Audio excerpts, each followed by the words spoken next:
காஞ்சிபுரம் மாவட்டம் பரந்தூரில் புதிய விமான நிலையம் அமைய எதிர்ப்பு தெரிவிக்கும் குழுவினரை தாவேக தலைவர் விஜய் சந்திக்க உள்ளார். இந்நிலையில் பரந்தூரில் உள்ள கள நிலவரங்கள் குறித்து அப்பகுதி மக்களுடன் நமது செய்தியாளர்கள் நடத்திய கலந்துரையாடலை தற்பொழுது பார்க்கலாம். இது கவர்மெண்ட் எல்லா ஆராய்ச்சிகளும் எல்லாமே பார்த்து ஒரு முடிவு பண்ண விஷயம். இது கொஞ்சம் மாற்றம் வர்றதுக்கான வாய்ப்புகள் ரொம்ப ரொம்ப குறைவு.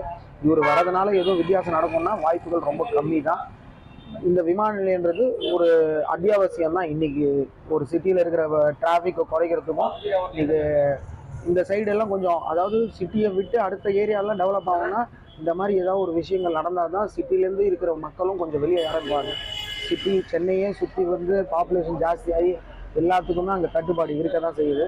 இப்போது விஜய் புதிதாக கட்சி தொடங்கிய பிறகு பரந்தூர் வருகிறார். பரந்தூர் வருவதற்கு முன்னால் தமிழ்நாட்டுடைய நிலை பற்றி அவருடைய கருத்து என்ன?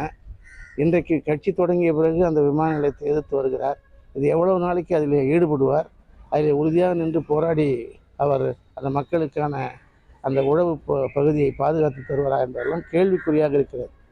அரசியல் கட்சி தொடங்கியதினால் ஒரு அரசியல் நோக்கத்திற்காக வருவதாகத்தான் நாம் பார்க்க முடிகிறதே தவிர உள்ளார்ந்து இந்த தமிழ்நாட்டின் உரிமைகள், தமிழ்நாட்டுடைய உழவு, தமிழ்நாட்டுடைய நீடித்த வளர்ச்சி குறித்த ஒரு பெரும் பார்வை அவருக்கு இருப்பதாக நமக்கு தெரியவில்லை. எங்களுக்கு ஏர்போர்ட் வர்றது எங்களுக்கு இது இல்லை, எனக்கு விருப்பம் இல்லாத எங்களோட வாழ்வாதாரமே பொருளாதாரம் இதுவாகி போகுது. விவசாய தலைமுறையாக நாங்கள் வச்சுருந்துருக்குறோம். அந்த நிலத்தை கொடுக்கறதுக்கோ எங்களுக்கு விருப்பம் இல்லாத செயல்பட்டு நாங்கள் என்ன பண்ணுவோம். இப்போ நாங்கள் அந்த தலைமுறையாக இருந்த எல்லாம் நாங்கள் அங்கே பிறந்து வளர்ந்து எல்லாம் இருந்து எங்களோட நிலத்தை கொடுக்க சொல்ல எங்களோட அப்பா அம்மாவே நாங்கள் கொடுக்குற மாதிரி இருக்குது. அதனால எங்களுக்கு தேவையில்லைன்னு எதிர்ப்பு தெரிவிக்கிறோம். பரந்தூர் விமான நிலையம் வர்றது தவிர்க்க முடியாது. பரந்தூர் மட்டும் இல்லை, ஒட்டுமொத்த நாட்டின் வளர்ச்சியின் அடிப்படையில் பயணங்கள் அதிகமாகும் போது அதுக்கான ஏற்பாடுகளும் முன்னேற்பாடுகளும் அவசியமாகிறது. ஆனால் நிலம் கையகப்படுத்தும் போது விவசாய நிலம் இல்லாமல் தரிசு நிலமாக பார்த்து அரசு அதுக்குண்டான நிலங்களை கையகப்படுத்தி நடவடிக்கை எடுக்கணும். மேலும் இப்போ எடுத்திருக்க விவசாய நிலங்களாக இருந்தால் அதுக்கு உரிய நிவாரணங்களையும் அரசு வழங்க வேண்டும் என்று தாழ்மையோட கேட்டுக்கொள்கிறேன். தற்பொழுது இவ்வளவு நாட்கள் கழித்து அவர் இப்பொழுதுதான் மக்கள் மீது கரிசனை உள்ளதாக பரந்தூர் விமான நிலைய அமையும் பகுதியை நோக்கி வருவது மக்கள் சார்பாக இருக்கிறதா, மக்கள் மீது அக்கறை உள்ளதா, அரசியலுக்காக வருகிறார் என்று கேள்விக்குறியாகத்தான் காணப்படுகிறது. மக்கள் நலனில் உள்ளவர்கள் அரசியல் கட்சியிலிருந்து தான் மக்கள் பணி செய்ய வேண்டும் என்பது அல்ல. அவர் ஒரு உச்சக்கட்ட நடிகராக இருக்கும் பொழுதே அந்த மக்கள் பணியை செய்திருக்கலாம். அந்த மக்களுடைய அக்கறையை காட்டி அந்த மக்களை நோக்கி பார்த்திருக்கலாம். ஆனால் தற்போது அவர் அரசியல் காரணத்துக்காக அரசியல் நோக்கத்தோடு தான் வருகிறார் என்பது எங்களுடைய கருத்து. இந்த ஏர்போர்ட் எடுத்துன்னு அவ்வளோ சரிப்பட்டு வரல சார். எல்லாம் வில்லேஜுங்க பரம்பரையாக அங்கே இருக்கிறவங்க ஊர் கோயில் கோலம் எவ்வளோ இருக்குது. அதை எடுத்துகிட்டு அந்த ஏழைங்களாம் எங்கே போவாங்க? அந்த ஊரில் பயிர் தான் விவசாயம் தான். அது அங்கே பைப்பு வேறு பைப்பு கிடையாது. இந்த மாதிரி மெயின் ரோடும் கிடையாது. அது வில்லேஜ். அவர் விஜய் வர்றதுனா விஜய் எதுக்கு வர்றாரு நமக்கு தெரியாது.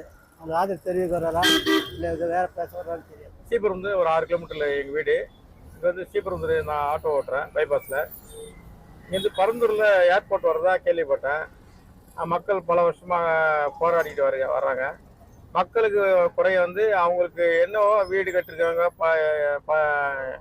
பள்ளிக்கூடம் இருக்குது, கோயில் இருக்குது, எல்லாமே இருக்குது. அவங்களுக்கெல்லாம் என்ன அது நஷ்டீடை கொடுத்துட்டு மக்களுக்கு எந்த ஒரு இடைஞ்சல் இல்லாமல் விஜய் ஆதரவுக்கு தெரிவிக்க வர்றாரு. மக்களுக்காக அவர் ஆதரவுக்கு தெரிவிக்க வர்றாரு. அது ஒரு நல்ல விஷயம்தான். பரந்தூர் விமான நிலையம் வரக்கூடாதுன்னு சொல்லிட்டு மக்கள் 900 நாட்களுக்கு மேல போராடிட்டு இருக்காங்க. இந்த சூழ்நிலையில தாவேக தலைவர் விஜய் வராரு அப்படிங்கிறது ரொம்ப நல்ல விஷயம்தான். ஆதரவுக்காக தான் வராரு. பரந்தூர் விமான நிலையம் வர்றதும் நல்ல விஷயம்தான். எங்க ஏரியாலாம் கொஞ்சம் நல்லா வளர்ச்சி அடையும். ஆனா அதே சமயத்துல மக்களுக்கு எந்த பாதிப்பும் வராத வகையில இது நடந்துச்சுன்னா ரொம்ப நல்லா இருக்கும். இந்த சூழ்நிலையில தாவேக தலைவர் வர்றது எங்களுக்கு சந்தோஷம்தான். இப்போ பரந்தூரில் விமான நிலையம் வர்றதுனால அங்கே இருக்க மக்களுக்கெல்லாம் பாதிப்பாகுதுன்ட்டு அவங்க போராட்டம் பண்ணுகிறாங்க கடந்த 1 வருஷமாக. விமான நிலையம் வந்தால் இங்கே ஸ்ரீபெரும்புதூரும் சரி காஞ்சிபுரமும் சரி கொஞ்சம் முன்னேற்றம் அடையும். ஆனால் மக்களுக்கு பாதிப்பு வராத வகையில் வந்தாக்கா நல்லது.